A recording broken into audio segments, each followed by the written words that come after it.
Oh, even in the Czech political spectrum, which is extremely supportive of Taiwan, the Pirate Party has been always one step bit more radical in terms of being pro-Taiwanese.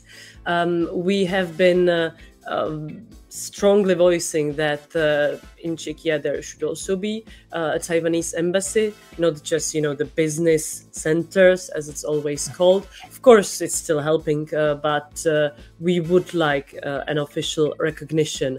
Also, our mayor of Prague, when the pirate was a mayor, he frequented very often Taiwan, and not only, of course, brought businesses with him, so that there is even more strengthened relationship economically, but also he was supporting what I occasionally call as one Taiwan policy.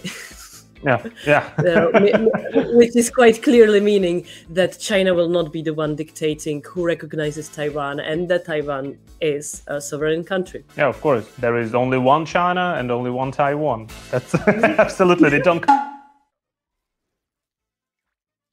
朋友们，大家好，阿曼大家好，关系收看，欢迎收看这一期节目。今天我又有个很特别的来自捷克的来宾，是 Markéta Gregorová。是欧盟议会的议员，代表捷克的 Markéta, thank you so much for agreeing to take part in that interview, and thank you so much for everything you do for Taiwan. Thank you so much for the opportunity and for inviting me here. You know that recently there have been protests next to the United Nations building. The Taiwanese organizations were protesting and acting and asking the United Nations to let Taiwan in. And also there have been many motions signed by, for example, the Netherlands or Australia, also supporting Taiwan's participation in international organizations. What do you think about Taiwan participating in the United Nations and the other international organizations like that? Yeah, well, of course, it's always nice to hear that some countries are not dancing this diplomatic dance of what we can call and how we can officially recognize Taiwan, in which international organizations it can be. So kudos to Netherlands and others. Because, all of this is so that China can be at peace and not to make military moves. But I find that China's historical claims are quite anachronistic, and that the Taiwan that I know must enjoy all rights and international recognitions that any other country enjoys. Taiwan is a democracy, one of the most futuristic countries, and also economically important place. And China should, I think, cooperate and ally with Taiwan instead of threatening it. But because that seems to be currently impossible, we should acknowledge Taiwan into international organizations. Thank you so much. And when the United Nations, when they say that no one should be left behind, but in the end, they are leaving behind 23 million people of a democratic country. I personally think that that's very not fair. You know that the relationships between Taiwan and Czech Republic have been developing pretty swiftly, and there are many areas of cooperation. Could you tell me what are the key areas of cooperation between Czech Republic and Taiwan? Oh, there's plenty. I'm sorry, I am a little bit sick. The relationship in Czechia, and also specifically my political party, because we have been very vocal about supporting Taiwan. This has been always excellent, and this will absolutely continue. I think one of the most important aspects of our friendship is our ability to, of course, confront China's economic coercion together as 27 economies. And I know you specifically asked about Czech Republic, and I will come to that. It's just an important notion, because being part of the EU still also means having a veto on certain areas or having the persuasion power. And Czech Republic has been continuously on all the forums that the EU has always supported Taiwan, which of course all the time helps when there are some countries maybe a little bit doubtful about how support Taiwan. And one of the biggest businesses, of course, is areas is technological cooperation. I know personally many companies that are cooperating with the Taiwanese, and it's not just the chips. Everybody's still repeating the chips, but Taiwan has a technological excellency in many other parts, areas, and I think that given that Czechia is democracy, but also still developing and digitizing everything, this is where we are learning so much from Taiwan. Oh yeah, and Taiwanese machinery is being widely used like across different areas. I used to work for a very traditional manufacturing in Taiwan, and the machinery they've been using was all Taiwanese, and their counterparts in the United States and in Europe are also using Taiwanese machinery. So yeah, Taiwan is very developed in terms of technology, and that technology is not only like microchips related, but also like things like woodwork, like medical, like all kind of things. And you just mentioned your party. Can you say something about? I know that you're from the Pirate Party, and can you say something about what is Pirate Party's stance on China's coercion and on cooperation with Taiwan? Oh, even in the Czech political spectrum, which is extremely supportive of Taiwan, the Pirate Party has been always one step bit more radical in terms of being pro-Taiwanese. We have been strongly voicing that in Czechia there should also be a Taiwanese embassy, not just the business centers as it's always called. Of course, it's still helping, but we would like an official recognition.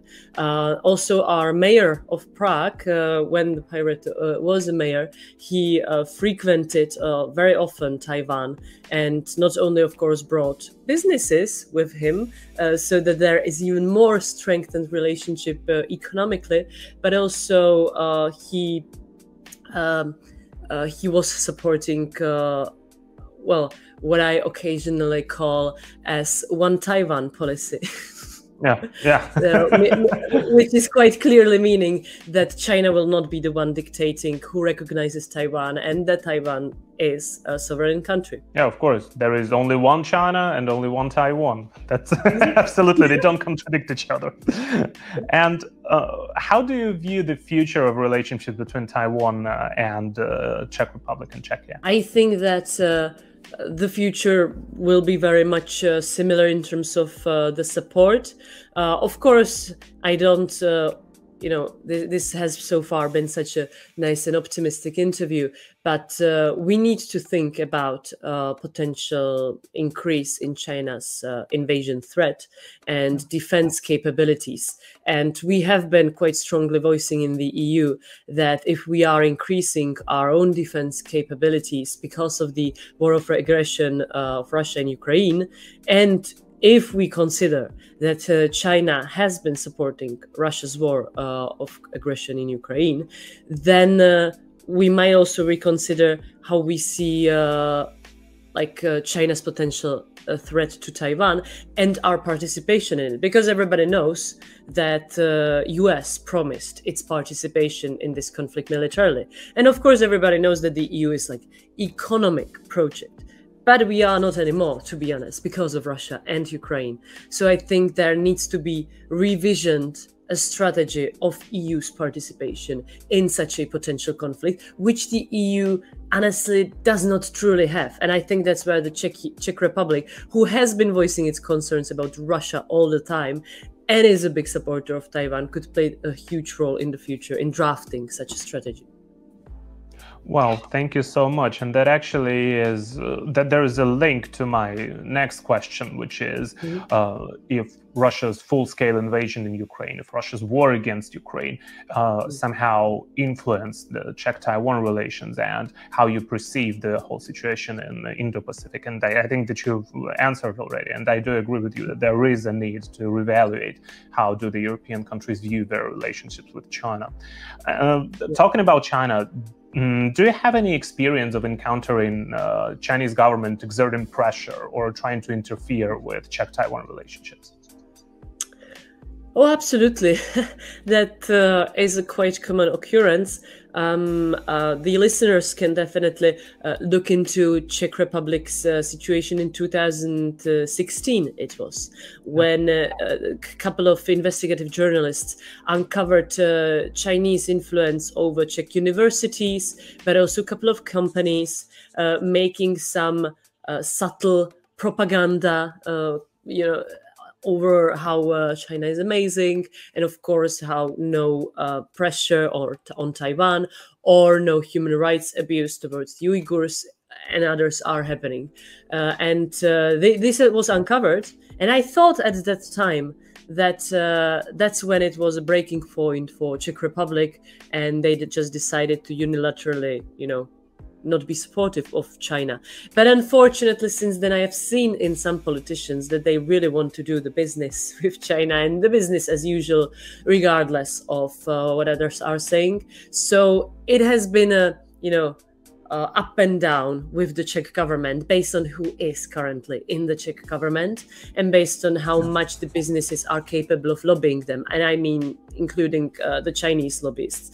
Also, of course, Chinese embassies are very famous for harassing national staff, including in Prague, but also in Brussels. I have been, for instance, I have invited Badiou Cao, which is a Chinese activist and anti-regime artist. An artist, yeah. And I have invited him to the European Parliament, and nothing happened to us. But shortly after that, I think he wanted to go to Austria, and the Austrian or the Chinese embassy in Austria, they threatened the gallery in Austria that they will this will have repercussions if he actually is publishing there. And actually, it helped that he was in the European Parliament because we called them and said, hey, don't listen to them. It's just empty threats, as everything with China most of the time. And you can absolutely publish what Badiou Cao has to offer. And so they did. So I was trying to help like this, but they are exerting pressure in all various areas, from universities to art. Yeah, and it's across all Europe, and also I have seen similar things going on in the United Kingdom with Chinese embassy staff actually being very trying to harass activists and not let some pro-independence of Taiwan or some pro-Tibetan. I did not even mention, I forgot to mention the police stations, right? That is a ridiculous thing for me. How can we allow a foreign police station in our countries? But some countries like Hungary love it, I guess. But it is horrendous.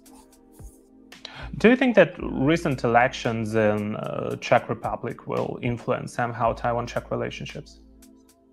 Well, recently it was regional. We will have parliamentary elections in 1 year.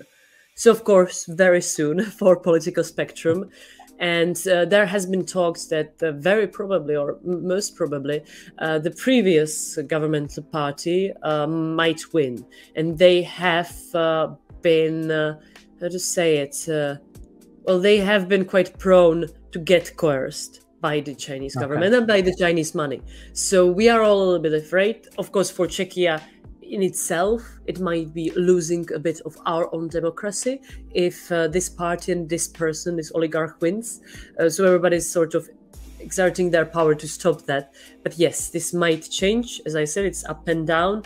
But we still have, European Parliament and the representatives here. We will still have Senate, which is very supportive of Taiwan. And we still have individual politicians. So it will not be over, even if we lose temporarily. Thank you so much. And you've been very supportive of Taiwan. Do you have anything to say to the Taiwanese viewers? I think Taiwan has managed becoming one of the top 3 actually countries in science, economy, and innovation on an island that has virtually no resources and is 70% mountains. Let's be honest. And I think it's impressive beyond comparison. And I am comparing it to my country, so I'm even ashamed. What really the hardworking and kind people of Taiwan achieved in very short span of time. So, by the way, you even beat South Korea and Japan in these economic stats. So I think you should be proud of yourself and never give up, because apparently you are doing something right and we can all learn from you. Thank you so much. So stay strong, Czech Republic, and stay strong, Taiwan. Thank you. Yeah, absolutely. Thank you.